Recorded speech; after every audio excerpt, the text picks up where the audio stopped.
Tonight, we begin at the far edge of the land, where the white light of the channel stretches into distance, and Walmer Castle rests against the sea like a stone anchor. Its rounded walls were shaped for thunder and smoke, not banners and trumpets. It watches the horizon the way old sailors once did, measuring the sky, listening to the tide, waiting for sails that never quite appear. Here, the water is always moving. The wind carries salt into the stones, and the castle stands low and steady, built not to dominate the land but to face whatever might arrive from it. From there, we travel north to the looping bend of the River Coquet, where Warkworth Castle rises from its sandstone ridge like a crown set carefully on the earth. The river curves around its walls with the patience of something that has been guarding this place long before anyone thought to build here at all. These are castles shaped by different worlds. One keeps watch over open water, the other listens to a river that never leaves. The fire is warm, the stone is ancient. There is nothing left for you to do now but listen. Settle into the quiet, let the long day drift away, and follow the slow pull of history, as gentle as the tide and as steady as the river's bend. In 1539, Henry VIII was essentially the man who had unfriended every major power in Europe and was now nervously checking his front door every 5 minutes. Having finalised his messy divorce from the Catholic Church and several wives, he found himself in the crosshairs of a terrifying joint venture between France and the Holy Roman Empire. This was the Tudor equivalent of a national emergency, and Henry's response was a massive, expensive, and somewhat frantic building programme known as the Device. It was a grand scheme to turn the southern coast of England into a literal wall of cannons.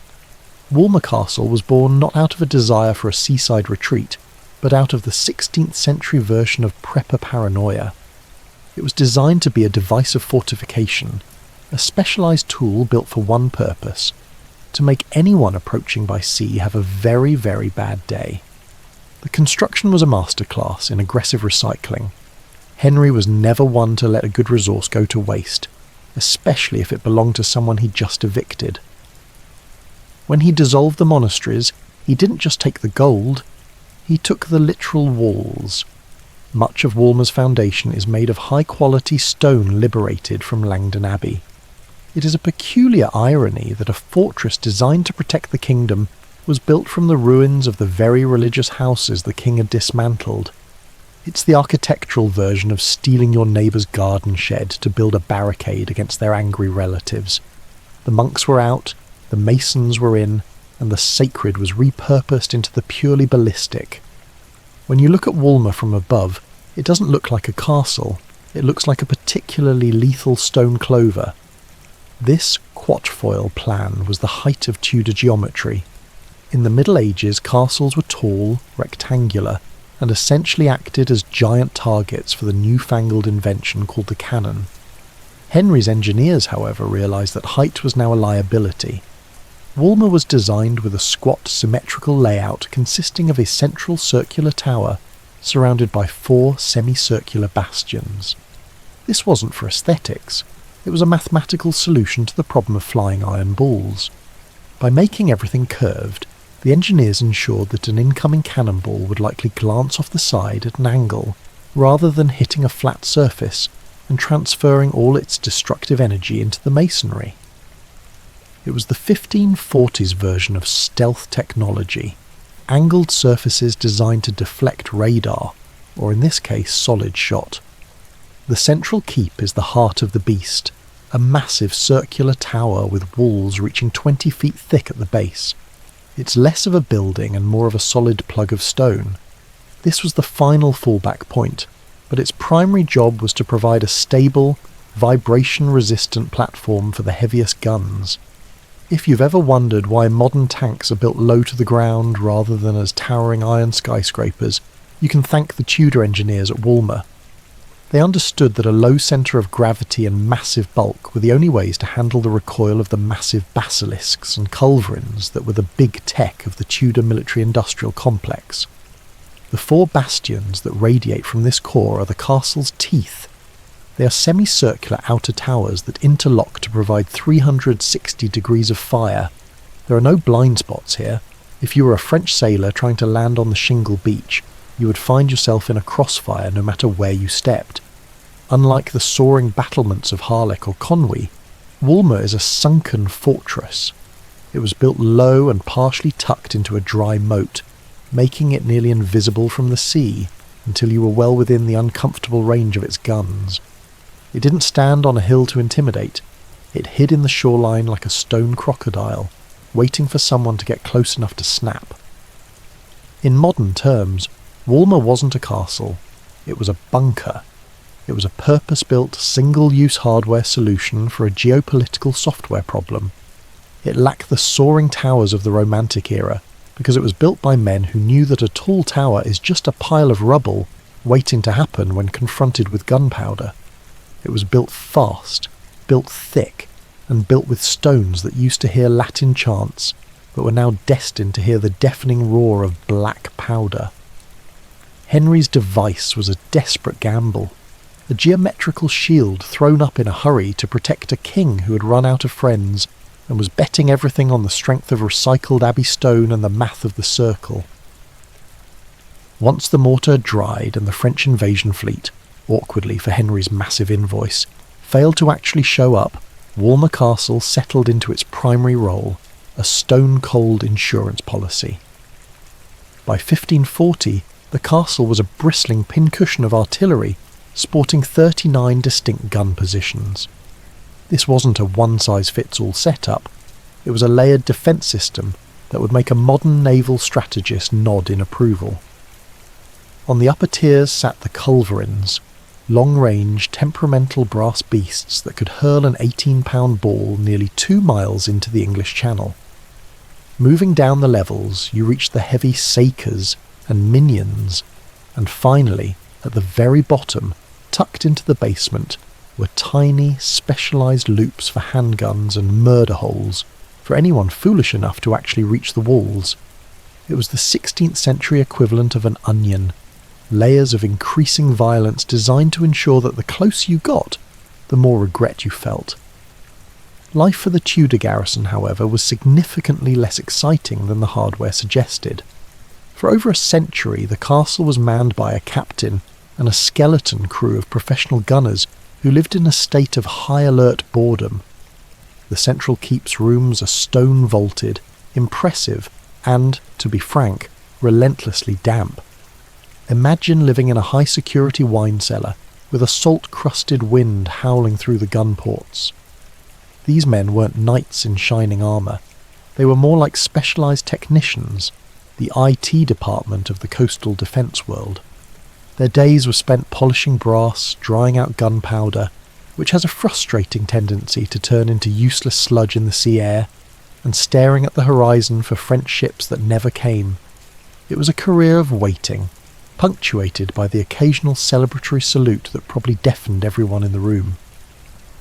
That quiet, damp routine was shattered in 1648 during the Second English Civil War. This was the moment Walmer finally had to prove it wasn't just an expensive paperweight. In a plot twist that sounds like a modern political thriller, the Royalist rebels, supporters of the embattled King Charles I, staged a coup and seized Walmer, along with its sister forts at Deal and Sandown.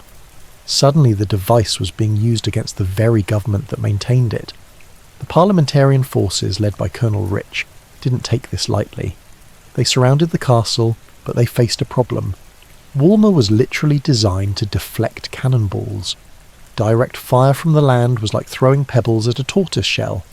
To break the stalemate, the parliamentarians turned to the high-tech solution of the 1640s, the mortar. Unlike a standard cannon that fires in a straight line, a mortar is essentially a heavy iron bucket that lobbed an explosive shell in a high, agonisingly slow arc. The garrison inside the castle would have watched these black spheres climb into the sky, hang for a moment at the peak of their flight, and then plunge vertically down into the central courtyard. There is no deflecting a vertical drop. The squat, low-profile design that protected Walmer from the sea made it a perfect target for these plunging shots. It was the 17th century version of a drone strike, attacked from an angle the engineers hadn't prioritised. By the summer of 1648, the interior of the castle was a mess of shattered masonry and smoke. But it wasn't the mortars that finally broke the royalists, it was the plumbing. In another design oversight common to the era, the castle's fresh water supply was vulnerable. On July 12th, parched, exhausted, and realised that dying for the king sounded much better in a pub than it felt in a dry stone basement, the rebels surrendered. It was the most violent period in Walmer's history, and it proved that while the Tudor geometry was brilliant for the wars of 1540, the world of 1648 had moved on to more creative ways of making people miserable. Walmer emerged from the siege as a scarred veteran. It had survived a hardware hack by its own people, and proven that even a 20-foot thick wall can't protect you if the enemy knows how to play the gravity card. This transition from a dormant deterrent to a battered battlefield set the stage for the castle's next weird evolution, moving away from being a machine of war and toward becoming a luxury home for people who really liked the sound of the ocean. By 1708, the geopolitical landscape had shifted enough that Walmer Castle was starting to look a bit like a redundant piece of heavy machinery, an old mainframe computer left in a world of sleek laptops. It was still formidable, but its primary job of stopping Frenchmen from landing on the beach had been largely outsourced to the Royal Navy's massive fleet. Rather than letting the place crumble into a very expensive pile of seaside gravel, the Crown decided to give it a promotion. The fort officially became the residence of the Lord Warden of the Cinque Ports, an ancient and prestigious title that essentially made the occupant the chairman of the board for the coastal defences of southeast England. The problem, of course, was that while the title was grand, the office was a damp, lightless bunker designed for men whose primary hobby was loading gunpowder in the dark. Thus began the slow, agonising and often hilarious process of softening the stone. Making a Tudor fortress feel like a home is the 18th century equivalent of trying to turn a parking garage into a boutique hotel. You can put as much wallpaper up as you want, but at the end of the day you're still living in a structure designed to survive a direct hit from a culverin. The first major offensive in this battle for domesticity was the introduction of light. For nearly 200 years, the only windows at Walmer were narrow arrow slits and gun ports, great for not getting shot, but terrible for reading the morning paper. The 18th century residents began the brutal task of hacking sash windows through walls that were, in some places, 10 to 20 feet thick. It was the architectural equivalent of a root canal. They weren't just installing glass, they were tunnelling through history. When you stand in the drawing room today, the depth of the window recesses serves as a permanent reminder that you're basically sitting inside a hollowed-out mountain. Then came the weatherboarding. The Lord Wardens realised that the stone bastions, while great for mounting cannons, were also remarkably good at absorbing the freezing damp of the English Channel and radiating it directly into your bones.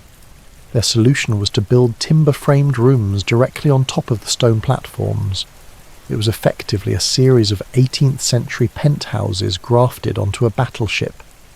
These rooms were light, airy, and designed to catch the sea breeze, but they created a bizarre visual contrast. A delicate wooden Victorian seaside cottage sitting atop a brutal squat Tudor killing machine. It's a bit like seeing a thatched roof on a nuclear submarine. The first Duke of Dorset was the man who really took the cosy mandate to heart. He looked at the cold, weeping granite walls and decided that what the place needed was a massive amount of wood. He began panelling the rooms with rich dark oak, creating a shield against the moisture. More importantly, he installed grand fireplaces. In a Tudor fort, heat was a luxury usually reserved for the blacksmith. Under the Duke, it became a lifestyle. However, trying to heat a stone fort with a fireplace is a bit like trying to warm up an ice rink with a candle. You're mostly just creating a very localised not freezing zone, while the rest of the room plots your hypothermia. This era represented a fundamental shift in the castle's DNA. It was moving from a device to a dwelling. The transition was clumsy, expensive, and a constant battle against the salt-laden air that wanted to eat the new silk curtains for breakfast. But by 1800, Walmer had successfully performed the ultimate hardware hack. It had convinced the world it was a charming country house, while secretly keeping its 20-foot thick armour, just in case the neighbours across the channel ever got restless again. By 1800, the French were back, and this time they had Napoleon. The Channel was once again a high-stakes neighbourhood, and Walmer Castle found itself in the hands of the ultimate workaholic, William Pitt the Younger. As Prime Minister, Pitt didn't just use Walmer as a seaside getaway to escape the stresses of Parliament. He turned it into his frontline wartime headquarters. It was the 19th century version of Chequers, but with a significantly higher chance of being hit by a French frigate. Pitt was so obsessed with the defence of the coast that he basically lived in a permanent state of orange alert, working by candlelight in rooms that smelled of salt and stale tobacco, staring at the French coast through a telescope and waiting for the little corporal to make a move. While Pitt was busy worrying about the fate of Western civilization, his eccentric niece, Lady Hester Stanhope, was worrying about the decor. Hester was the kind of person who viewed a military fortification and thought, "This really needs more perennials." She took one look at the bleak, wind-blasted stone and the jagged chalk quarries surrounding the walls and decided to invent the picturesque. Her greatest project was the Glen. Before Hester, this was a rough, ugly pit where the Tudor labourers had hacked out chalk to make lime for the castle's mortar. Hester transformed it into a lush, sunken garden, creating a microclimate where plants could actually survive without being liquidated by the sea air. It was a masterpiece of Victorian terraforming, turning an industrial scar into a romantic sanctuary. Hester didn't stop at the quarry. She realised that the primary enemy of a comfortable life at Walmer wasn't the French, but the salt spray. The wind off the downs is the kind of unrelenting force that can strip paint and make a person's hair permanently horizontal. To combat this, she oversaw the planting of the woodland belt. Thousands of trees were hauled in and planted in a thick ring around the estate. This wasn't just for privacy. It was a biological windbreak. It created a green shield that allowed the castle to exist in a pocket of calm, effectively tricking the gardens into thinking they were in the middle of a sheltered valley, rather than on the edge of one of the world's most turbulent shipping lanes. On the lawn, the atmosphere was a bizarre mix of garden party and boot camp. Pitt was so committed to the cause that he raised his own militia, the Cinque Port Volunteers. Every morning, the rhythmic thump, thump, thump of boots and the barked orders of drill sergeants would echo through the stone corridors. Pitt himself would often come out to review them, standing on the grass in his military uniform, looking very much like a man who was ready to personally tackle the French army if it came down to it. It was a strange, quintessentially British scene. Volunteers drilling on a manicured lawn, surrounded by Lady Hester's newly planted roses, while the Prime Minister sipped tea and planned the naval blockade of Europe. Napoleon, of course, never showed up. The French fleet stayed in its harbours or met its end at Trafalgar, and Pitt's Cinque Port Volunteers never fired a shot in anger. But the era left an indelible mark on Walmer. It was no longer just a device or a dwelling. It was a symbol of national defiance. Pitt and Hester had successfully performed a dual-layered upgrade. He had reinforced its military significance, and she had given it a soul.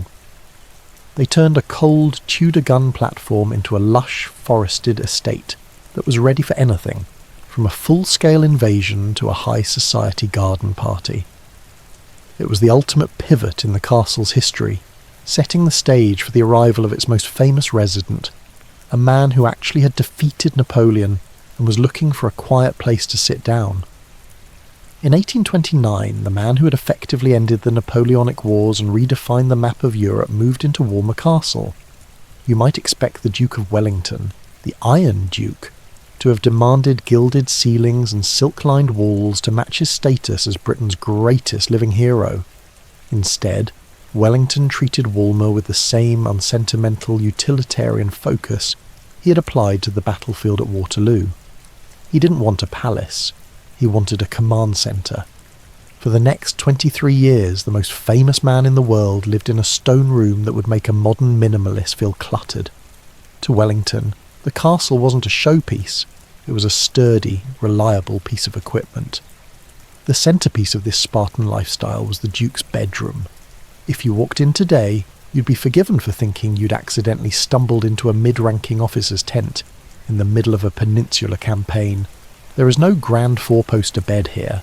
Instead, Wellington slept on a narrow iron camp bed. It is exactly wide enough for one person, and only one.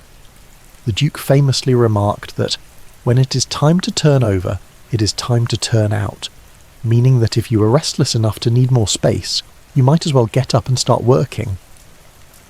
The room remains a masterclass in military efficiency. A simple washstand, a desk for his endless correspondence, and a complete lack of the softness that the previous Lord Wardens had tried so hard to install. It was as if he were perpetually ready for the bugle to sound at 4 a.m. It was also here at Walmer that the Duke perfected the ultimate piece of hardware that still bears his name, the Wellington boot.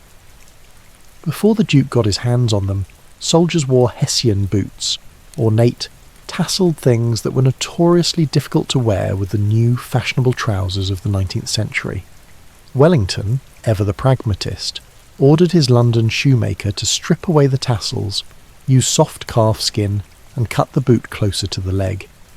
He wanted something that was hard-wearing for battle, but looked sharp enough for dinner with the king. This leather Wellington was the direct ancestor of the rubber welly we use to trek through mud today. It is perhaps the most successful product pivot in history, from the mud of the trenches to the mud of a Saturday morning dog walk. Wellington's daily routine at Walmer was as rhythmic as a clock.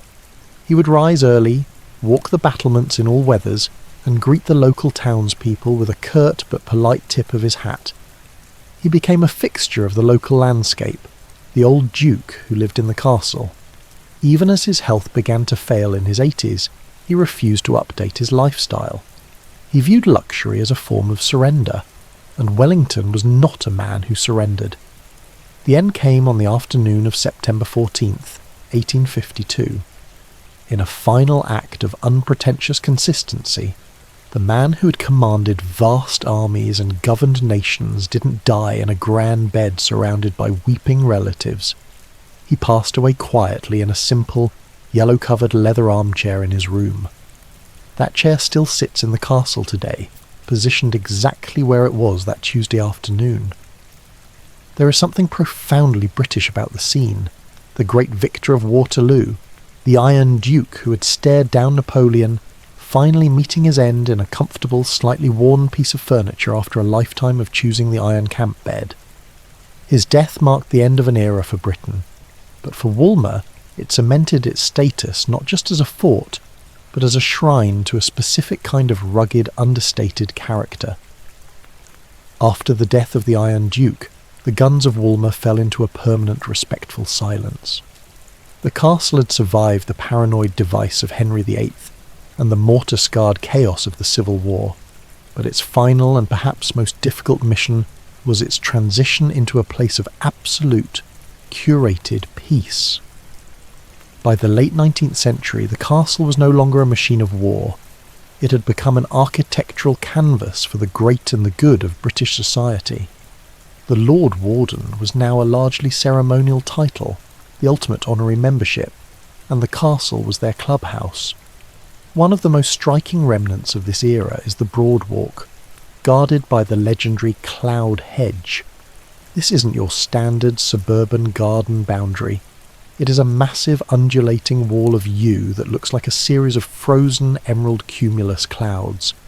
For over a century the hedge has been meticulously hand-trimmed into its signature puffy shapes. It's a job that requires a specialised gardener with the patience of a saint and a very steady hand, because a single wrong snip could ruin a century of growth. The hedge serves as a living metaphor for Walmer's history, something that started as a rigid, functional structure but was eventually softened by time and a great deal of careful attention. In the 20th century, The castle's connection to the British elite reached a peak with Queen Elizabeth, the Queen Mother. To celebrate her 95th birthday, a new garden was commissioned in her honour, and it is perhaps the most serene corner of the estate. Unlike the aggressive geometric teeth of the Tudor bastions, the Queen Mother's garden is designed around a long, still reflecting pool. The flowers were chosen specifically to match her preferred soft colour palette. Pale blues, creams, and gentle pinks. It is a space that prioritises reflection over defence, where the only thing attacking you is the scent of lavender. It's a remarkable transformation. The same site where Tudor gunners once coughed on black powder smoke is now a place where visitors come to escape the noise of the modern world. Even Winston Churchill took up the mantle of Lord Warden. Churchill, a man who certainly knew a thing or two about devices and national emergencies, loved the castle for its grit and its history. For him, Walmer was a link to the long chain of British defiance, from the Tudor coastline to the Battle of Britain. Under his watch, and into the modern era, the castle fully transitioned from a military site to a centrepiece of heritage. It became a living museum where the Duke of Wellington's boots coexist with the Queen Mother's favourite roses, a place that somehow manages to feel both like a fortress and a family home. Today, if you stand on the top of the bastions where the culverins once stood, the view hasn't changed much since 1540. You still look out over the downs, the stretch of water between the shore and the Goodwin Sands. But the tension is gone. The castle is no longer looking for a fight, it is simply watching the channel.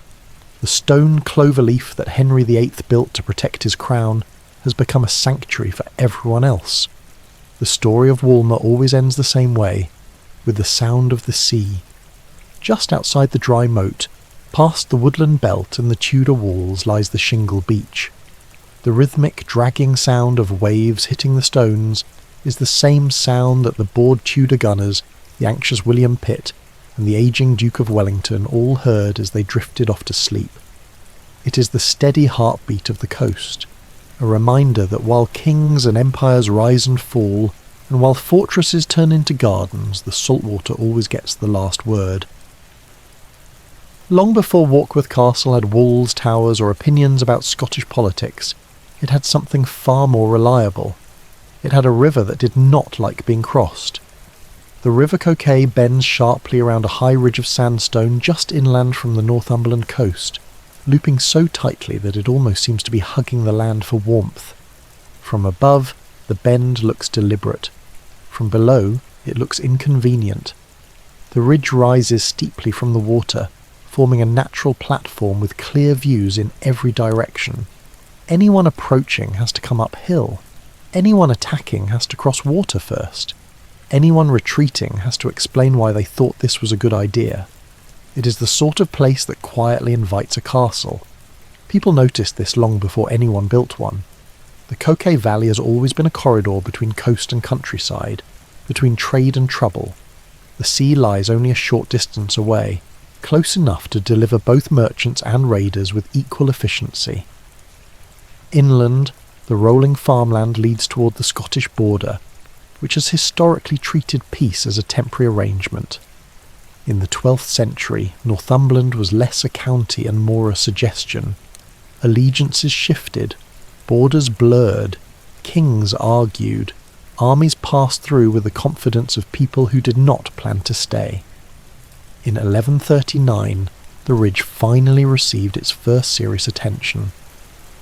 That year, Prince Henry of Scotland, son of King David I, arrived in the region during a period of civil war in England known as the Anarchy.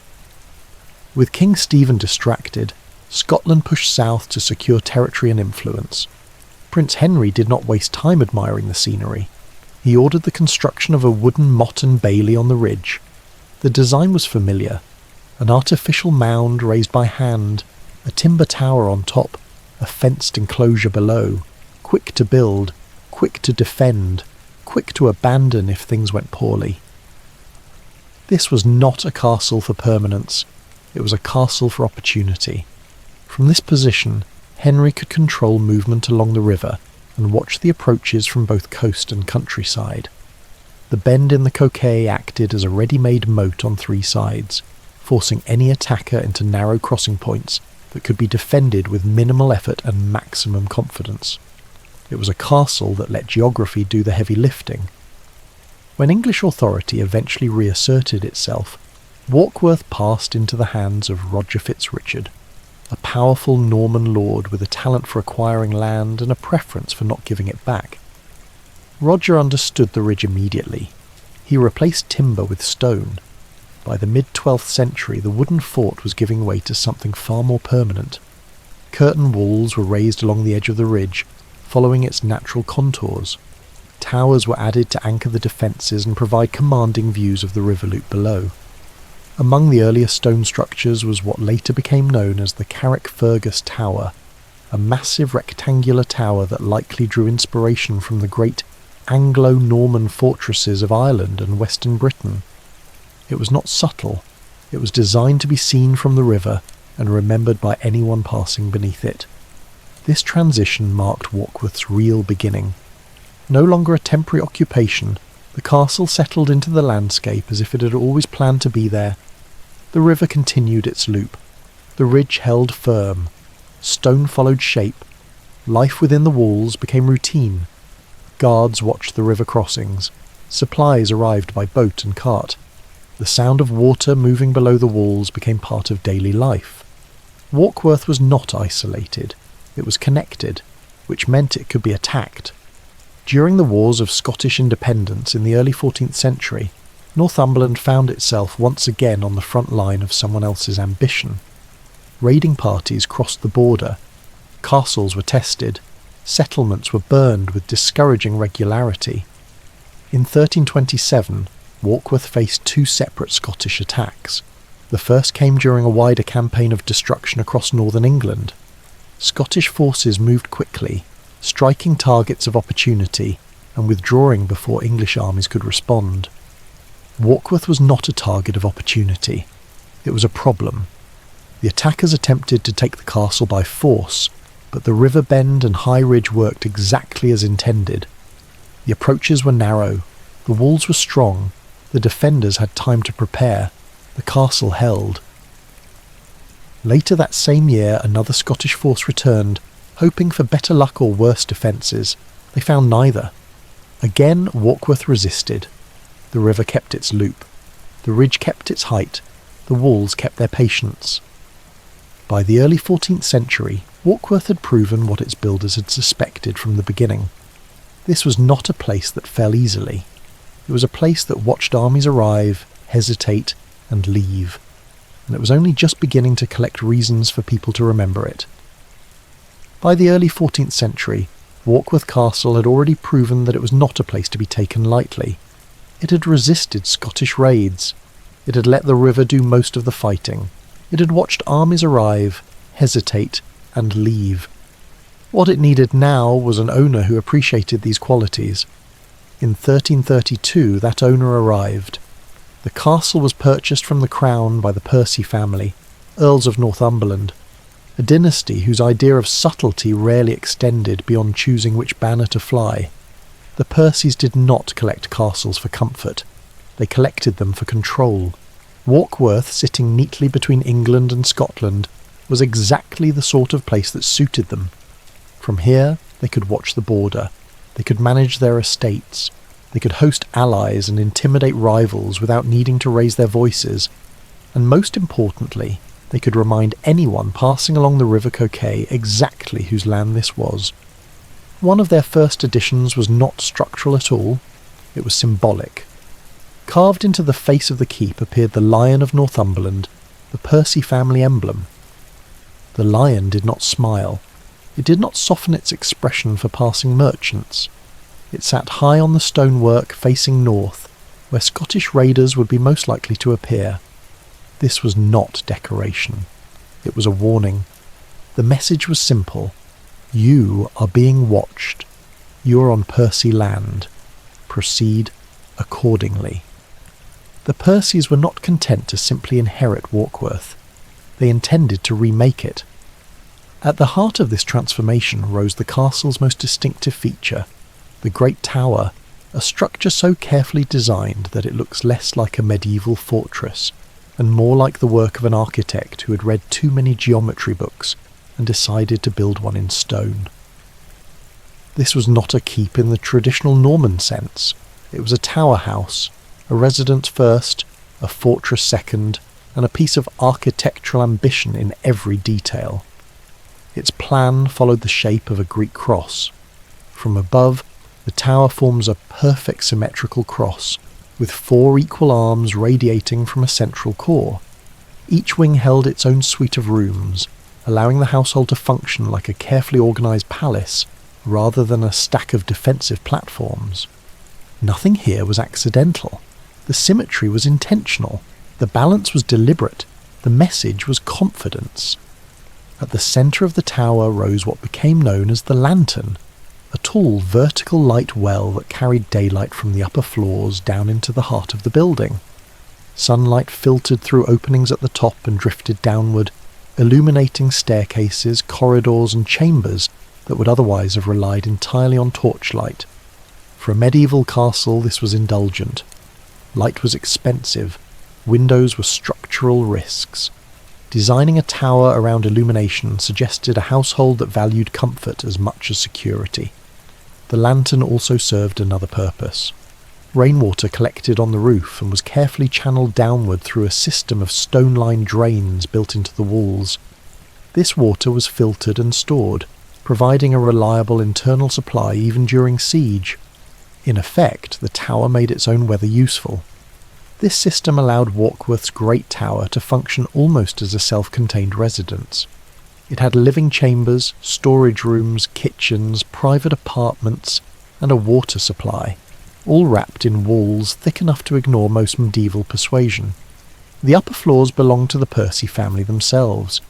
Here were the private chambers, warmed by large fireplaces and fitted with glazed windows that overlooked the looping river below. The view was excellent. The message was consistent. Below, servants and guards occupied the middle levels.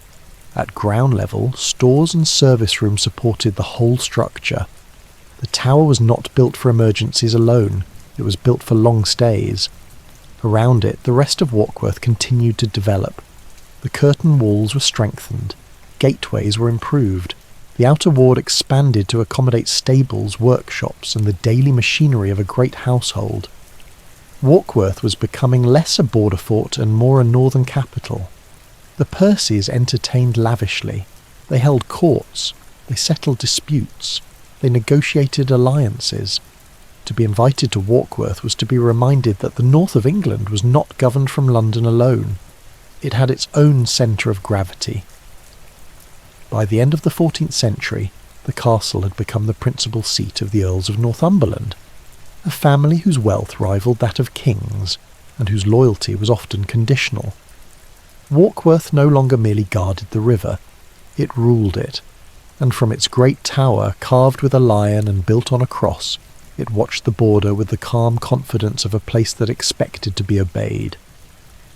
By the late 14th century, Walkworth Castle had settled into its role as the northern seat of the Percy family.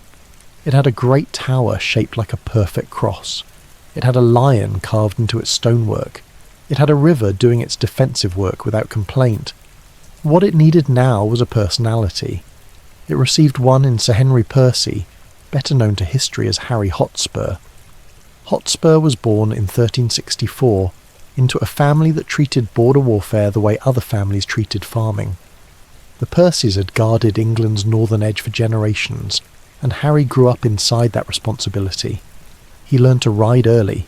He learned to fight young. He learned that the Scottish border did not care about treaties. By the time he reached adulthood, Hotspur had built a reputation that travelled ahead of him. He was known for moving quickly, striking hard, and preferring action to paperwork. His nickname, earned in battle, reflected both his speed and his temperament. Hotspur did not wait. He did not linger. He did not enjoy long councils. From Warkworth's gates, he rode out repeatedly to meet Scottish raiders, leading skirmishers across the Cheviot hills and along the marches. These were not grand campaigns. They were fast, violent encounters conducted on muddy ground with little warning. Border warfare was not polite. Men rode hard, villages burned, cattle disappeared. Ransoms were negotiated over open fires. Hotspur excelled at this kind of fighting. He became famous on both sides of the border. Scottish commanders respected him. English kings relied on him. Chroniclers wrote about his daring. Bards preferred him to quieter men. Warkworth became his base. From its great tower, messages arrived and were answered quickly. Scouts rode in with news. Riders were sent out again before their horses had finished sweating. The castle's river bend saw more departures than arrivals. For years, the Percys served the English crown faithfully. They defended the border. They supplied troops. They absorbed the costs of warfare that the king preferred not to pay directly. But loyalty, like patience, has limits. When Henry IV seized the throne in 1399, the Percys supported him. They helped remove Richard II and place Henry on the crown. In return, they expected recognition, repayment and influence. What they received instead was delay. Promised lands were slow to arrive. Debts were not repaid. Political rivals were promoted. The relationship soured.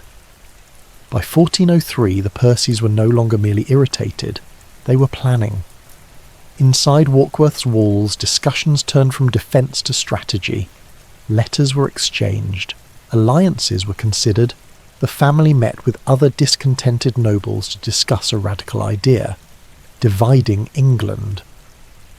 This plan became known as the tripartite indenture, an agreement between the Percys, Owain Glyndwr of Wales, and Edmund Mortimer. The kingdom would be split into 3 parts, each ruled by one of the conspirators. It was ambitious. It was dangerous. It required speed. Hotspur was tasked with raising support in the north. He moved fast, gathering troops and preparing for open rebellion. But events overtook him. In 1403, before the wider plan could unfold, Hotspur met the king's army at the Battle of Shrewsbury. The fighting was brutal and chaotic. Arrows darkened the sky. Knights fell. Lines broke. Hotspur was killed in the battle. The most restless man on the border fell in a field far from home. His death ended the first rebellion, but it did not end the conflict. The Percys tried again in 1405. This time King Henry responded decisively.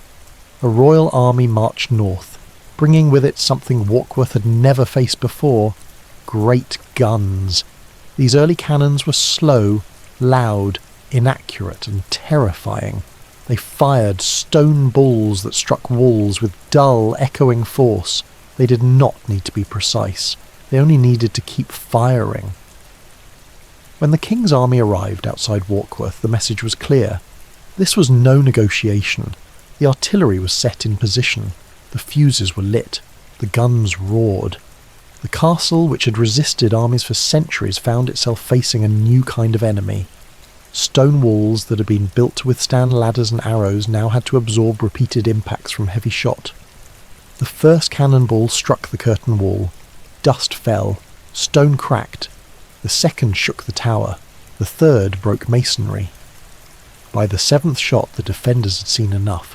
Warkworth surrendered, not after months, not after starvation, not after assault, after 7 cannonballs. It was a moment that marked the end of an era. Medieval castles had been designed for men with swords and siege towers. They had not been designed for gunpowder. The age of patience was ending. The age of artillery had arrived. For Warkworth, the rebellion meant confiscation, occupation, and royal control.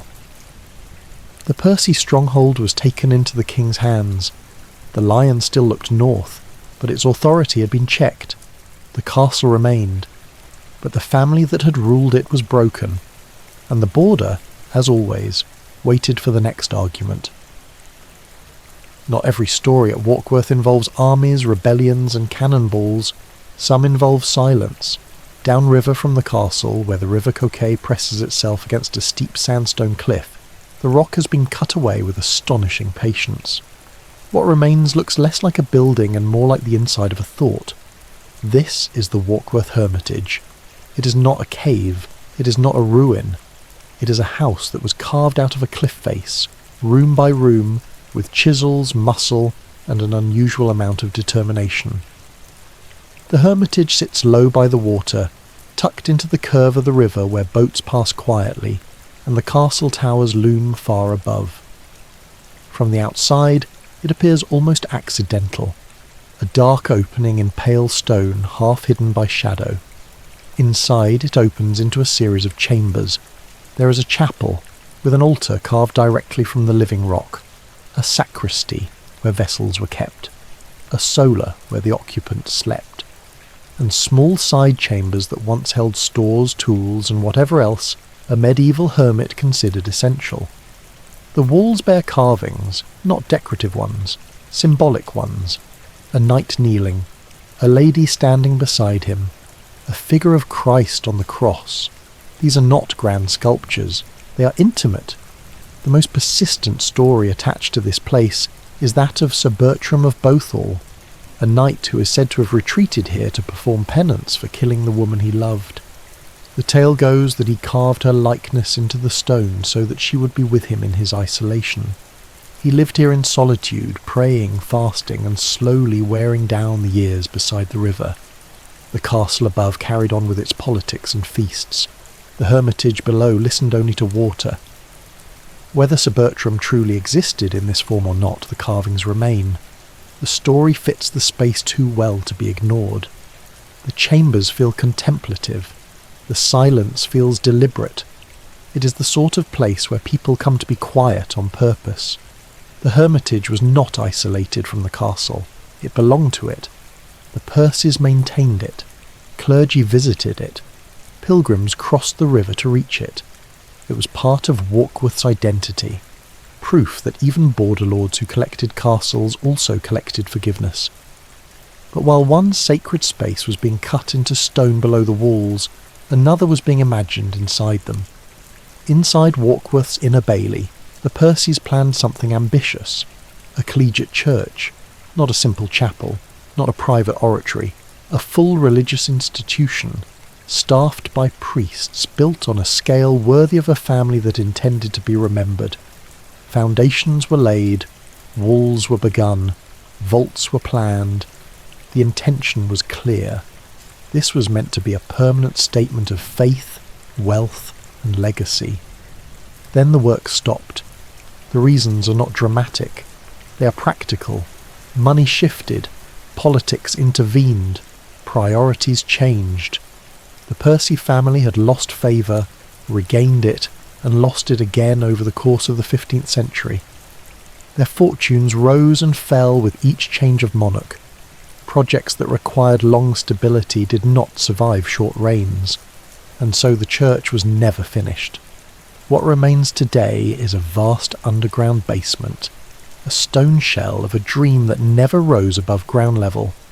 Pillars stand where a nave was intended. Arches support nothing. Staircases lead to ceilings that were never built. It is called the Ghost Church, not because anyone claims to see spirits there, but because it feels like a building that almost existed. The space is large. It is cool. It is empty. The acoustics carry every footstep and return it with interest. Voices sound distant even when close. Light filters down from openings that were meant to illuminate a sanctuary that was never completed. It is the architectural equivalent of an unfinished sentence. Together, the hermitage and the ghost church tell a quieter story of Warkworth. One speaks of repentance and retreat, the other of ambition paused. One is complete because it was carved slowly by one person. The other remains incomplete because it required a dynasty that could not stay still. The castle above watched both. It watched monks cross the river in small boats.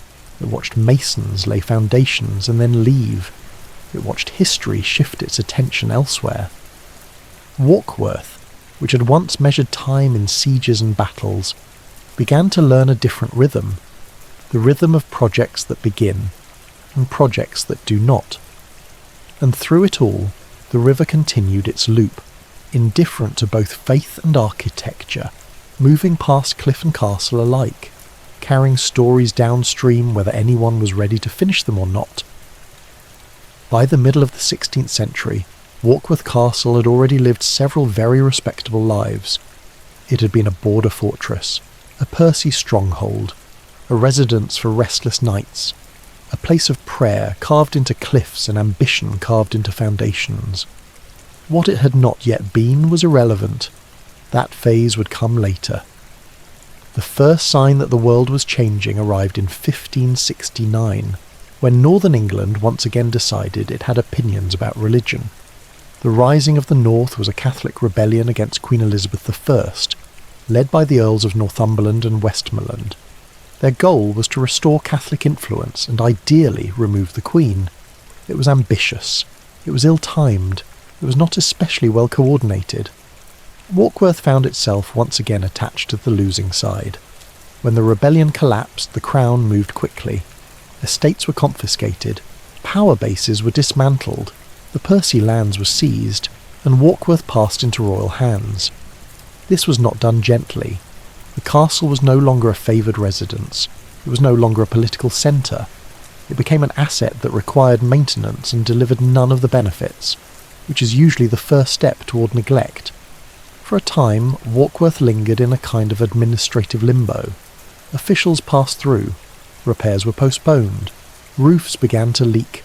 Courtyards grew weeds that no one felt particularly motivated to remove. The castle stood, but it was no longer important. Then came the English Civil War. By 1648, the country had once again divided itself with enthusiasm. Parliament and King Charles I were fighting for control, and castles across England were once again being evaluated for their military usefulness. Warkworth failed the evaluation. Its position was strong, but its walls were old. Its towers were impressive, but they were expensive to maintain.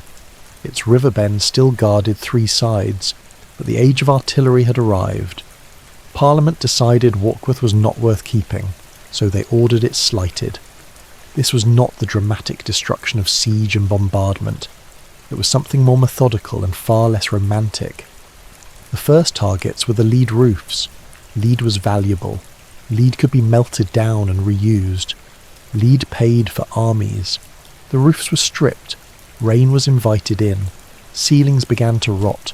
Upper floors softened and collapsed. Next came the curtain walls.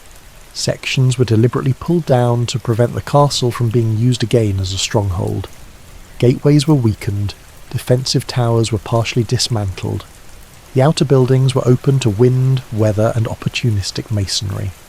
Warkworth was not destroyed. It was disarmed. After this, the castle entered a very long, very practical phase of its existence. It became a stone quarry.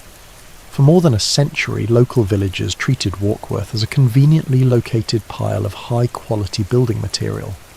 Blocks were pried loose from fallen walls. Dressed stone was reused in houses. Door frames found second lives in barns. Window lintels appeared in cottages. The process was slow and rhythmic. A wall would collapse. Someone would collect the stones. A fence would be built. A house would be improved. No one was in a hurry. Warkworth had plenty of stone. The outer building shrank first, then the service ranges, then the less accessible towers. The great tower, massive and stubborn, resisted the longest. Its walls were too thick to move easily. Its stones were too high to reach without effort. So it remained. The castle slowly hollowed out around it. Courtyards became fields. Staircases led to sky. Fireplaces framed nothing. The river kept looping. The town kept growing. The castle kept shedding pieces of itself. By the early 19th century, Warkworth had become what people politely called a ruin. Not fallen, not erased, just unfinished. Travellers stopped to sketch it. Writers described it. Visitors climbed its slopes and sat on its broken walls. The castle that had once ruled the river now watched fishing boats drift past. It had gone from fortress to palace to quarry, and somehow it was still there. waiting for the next chapter. By the middle of the 19th century, Warkworth Castle had reached a familiar position in its long career. It was no longer useful, it was not yet fashionable, and it was only standing because it was too stubborn to fall down. The walls were open to weather, the towers had lost their roofs, the courtyards were quietly becoming fields with ambitions. But unlike many ruins that simply dissolved into the landscape, Warkworth was about to be noticed again. This time, not by kings, by romantics. Artists arrived first. They painted the river loop. They sketched the tower rising from the ridge like a chess piece that refused to be moved. Poets followed. They wrote about solitude, silence, and the way stone remembers more than people do. Visitors wandered the broken walls and declared it atmospheric, which is what people say when something is both beautiful and inconvenient. Then came Algernon Percy, the 4th Duke of Northumberland. Unlike many noblemen of his generation, Algernon had an unusual affection for ruins. He did not see Warkworth as a liability. He saw it as a responsibility, and perhaps quietly as a very impressive garden ornament. In the 1850s, the Duke made a decision that would change the castle's future. He ordered the Great Tower to be re-roofed. This was not a restoration, it was a stabilisation. The intention was not to rebuild Warkworth as a fortress or palace, but to stop it from disappearing any further. The tower's walls were secured, the interior was made weatherproof, floors were repaired just enough to be walked on without prayer. For the first time in centuries, part of the castle was habitable again. The Duke used it as a retreat, not in the medieval sense. There were no guards, no court, no feasts. Just a very large stone building with excellent views and a reliable sense of privacy. From the tower windows he could watch the River Coquet curve around the ridge, moving past the castle as it always had. Boats passed below, the town carried on. The sound of water replaced the sound of war. Warkworth had become a place to escape to, which, after several centuries of attracting armies, felt appropriate. As the 19th century faded into the 20th, attitudes toward historic ruins shifted again. Castles were no longer private curiosities or aristocratic accessories. They were becoming public heritage. In 1922, Warkworth Castle passed into the guardianship of the state, beginning its life as a protected monument. Its job was no longer to defend borders or host nobles. Its job was to remain. Walls were stabilised, pathways were laid, dangerous collapses were politely prevented. The castle was not rebuilt, it was preserved in its broken state. The ruin became part of the experience. Visitors now enter through the same gatehouse that once welcomed Percy processions. They cross the same courtyards where soldiers once waited for orders. They climb the same slopes where Scottish raiders once measured their chances. From the ramparts, the sound of the River Coquet carries upward. It does not rush. It does not pause. It loops. The river bends around the ridge as it always has, tracing the shape that first suggested a castle might belong here. From above, the water glints and moves, reflecting clouds that pass with no interest in history. Across the river stands the Lion Bridge, a graceful Victorian structure that carries traffic quietly into town. It bears the Percy lion at each end, still watching the crossing after 6 centuries. And just beyond, tucked into the cliff face, waits the Hermitage. Visitors can still reach it by boat. A small ferry crosses the river, gliding over water that once carried raiders and traders alike. The crossing takes only moments, but it feels longer. The castle rises above, the cliff waits below. Inside the rock-cut chambers the air is cool and still. The carvings remain. The silence is intentional. Warkworth Castle now lives in this balance. Above, stone walls hold the sky. Below, water carries memory. Around it, the town goes about its business. No armies gather on the fields. No banners hang from the towers. No cannonballs wait to be fired.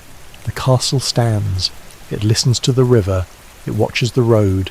It keeps its place on the ridge. After 9 centuries of border wars, rebellions, gunpowder, decay and rediscovery, Warkworth has arrived at its final role, a place that no longer needs to prove anything, a fortress that learned how to be quiet, a castle that chose to stay. And so it remains, looped by water, shaped by stone, waiting without expectation, standing without urgency, exactly where it was always meant to be.